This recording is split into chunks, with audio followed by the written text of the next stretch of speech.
નમસ્કાર ખેડૂત મિત્રો, આપ સૌનું સ્વાગત છે અમારી યુટ્યુબ ચેનલ યોજના માર્ગદર્શનમાં। તો મિત્રો, આજે જે માહિતી હું તમને આપવા જઈ રહ્યો છું એ બાગાયતી ખેતી કરતા ખેડૂતો માટે ખૂબ જ કામની અને લાભદાયી છે। તો હાલ આઈ ખેડૂત પોર્ટલ પર બાગાયતી વિભાગની 5 મહત્વની યોજનાઓ માટે અરજી ચાલુ છે। જો તમે યોગ્ય સમયે ફોર્મ ભરો તો તમને સરકાર તરફથી હજારો નહીં પણ લાખો રૂપિયાની સહાય મળી શકે છે મિત્રો। એટલે કે વિડીયોને અંત સુધી ધ્યાનથી જુઓ અને જો તમે પાત્ર હોવ તો હમણાં જ ફોર્મ ભરવાની તૈયારી કરો। તો પહેલાં હું તમને કહું છું કે આ વિડીયોમાં આપણે શું શું સમજવાના છીએ તેના વિશે ચર્ચા કરી લેશું। તો આ વિડીયોમાં તમે જાણશો કે કઈ 5 યોજના ચાલુ છે, દરેક યોજનામાં કેટલી સહાય મળે છે, કોને લાભ મળશે, કયા ડોક્યુમેન્ટ જોઈએ, ફોર્મ કયા અને કેવી રીતે ભરવું। તો ચાલો એક એક યોજના સરળ ભાષામાં સમજીએ। તો સૌથી પહેલી યોજના છે બાગાયતી પાકો માટે પ્રોસેસિંગ સાધનો સહાય યોજના।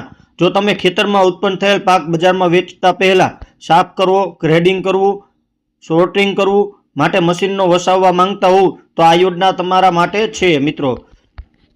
તેમાં જોઈએ તો સહાય કેટલી મળે છે તો સામાન્ય વર્ગને કુલ ખર્ચના 25% અથવા તો મહત્તમ રૂપિયા 1.50 લાખ, તેવી જ રીતે એસસી અને એસટી વર્ગને કુલ ખર્ચના 50% અથવા મહત્તમ રૂપિયા 3 લાખની સહાય મળે છે। તો પાત્ર ખેડૂત મિત્રો આ યોજનામાં હમણાં જ અરજી કરવી ખૂબ જરૂરી છે। બીજી યોજના ખાસ કરીને નાના અને મધ્યમ ખેડૂતો માટે ખૂબ ઉપયોગી છે। જો તમારે ઇલેક્ટ્રિક વજન કાંટો, પ્લાસ્ટિકના કેરેટ્સ લેવા હોય તો સરકાર તેમાં પણ સહાય આપે છે। સહાયની વાત કરીએ તો સામાન્ય વર્ગ માટે ખર્ચના 50% અથવા રૂપિયા 5,000 અને એસસી એસટી વર્ગ માટે ખર્ચના 75% અથવા તો રૂપિયા 7,500 મળવાપાત્ર છે। આવી નાની પરંતુ જરૂરી વસ્તુઓ માટે લાભ લેવાનો મોકો હમણાં જ છે મિત્રો। તો હવે વાત કરીએ તો ખેડૂત મિત્રો સૌથી મહત્વની યોજનાની પાકા મંડપ સહાય યોજના, એટલે કે જે ખેડૂત મિત્રો કારેલા, દૂધી, ગલકા, અન્ય વેલાવાળા શાકભાજી ઉગાડે છે તેમના પાકા મંડપ બનાવવાની જરૂર પડે છે। આ મંડપ સિમેન્ટ, લોખંડના થાંભલા અને તારથી બનાવવામાં આવે છે। જેમાં સહાયની વાત કરીએ તો પ્રતિ હેક્ટર માટે એસસી અને એસટી વર્ગ માટે ખર્ચના 75% અથવા તો અંદાજે રૂપિયા 1,20,000 મળવાપાત્ર છે। તેવી જ રીતે સામાન્ય વર્ગ માટે ખર્ચના 50% અને અંદાજે રૂપિયા 80,000 રૂપિયા મળવાપાત્ર છે। તો એક ખેડૂત વધુમાં વધુ 2 હેક્ટર સુધી લાભ લઈ શકે છે મિત્રો। ચોથી યોજના છે કાચા મંડપ અને ટ્રેલી સહાય યોજના। જો તમે ટામેટા, મરચા જેવા પાકો માટે લાકડા અથવા વાંસના ટેકા ઊભા કરવા માંગતા હોવ તો આ યોજના તમારા માટે છે।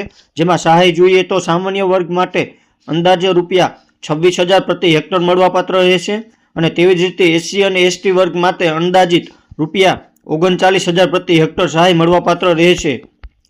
ત્યારબાદ વાત કરીએ 5મી અને છેલ્લી યોજના છે ફાર્મ ગેટ પેકિંગ અને ગ્રેડિંગ યુનિટ। જો તમે ખેતર પર જ પેકિંગ રૂમ, નાનો શેડ, ગ્રેડિંગ વ્યવસ્થા બનાવવા માંગતા હો તો સરકાર તેમાં પણ સહાય આપે છે મિત્રો। સહાય છે બાંધકામ પ્લસ મશીનરી મળીને મહત્તમ રૂપિયા 2 લાખ સુધીની મળવાપાત્ર રહેશે મિત્રો। હવે વાત કરીએ ફોર્મ ભરવા માટે કયા કયા ડોક્યુમેન્ટ જોઈએ તો આ યોજનાનો લાભ લેવા માટે તમારે મિત્રો સૌપ્રથમ 7/12 અને 8 આધાર કાર્ડ, બેંક પાસબુક અથવા કેન્સલ ચેક, જાતિનું પ્રમાણપત્ર જો લાગુ પડતું હોય તો જ આપવાનું થશે। ત્યારબાદ સંયુક્ત ખાતું હોય તો સંમતિ પત્ર, દિવ્યાંગ હોય તો દિવ્યાંગતાનું પ્રમાણપત્ર, આ બધા ડોક્યુમેન્ટ તૈયાર રાખવાના રહેશે મિત્રો। હવે મહત્વના પ્રશ્ન છે કે ફોર્મ કયા અને કેવી રીતે ભરવું। તો આઈ ખેડૂત પોર્ટલ પર લોગિન કરીને બાગાયતી વિભાગ પસંદ કરો, ત્યારબાદ યોજના પસંદ કરો અને ફોર્મ ધ્યાનથી ભરવાનું રહેશે સંપૂર્ણ। ત્યારબાદ ફોર્મ ભર્યા પછી સબમિટ કરવાનું રહેશે અને તેની પ્રિન્ટ કાઢવાની રહેશે। ત્યારબાદ તાલુકાની બાગાયતી કચેરીમાં જમા કરો। જો તમને ઓનલાઈન ફોર્મ ભરતા ન આવડતું હોય તો તમારા ગામના વીસી, સીએસસી અથવા તો કોમ્પ્યુટર સેન્ટર પર જઈને પણ ફોર્મ ભરાવી શકો છો મિત્રો।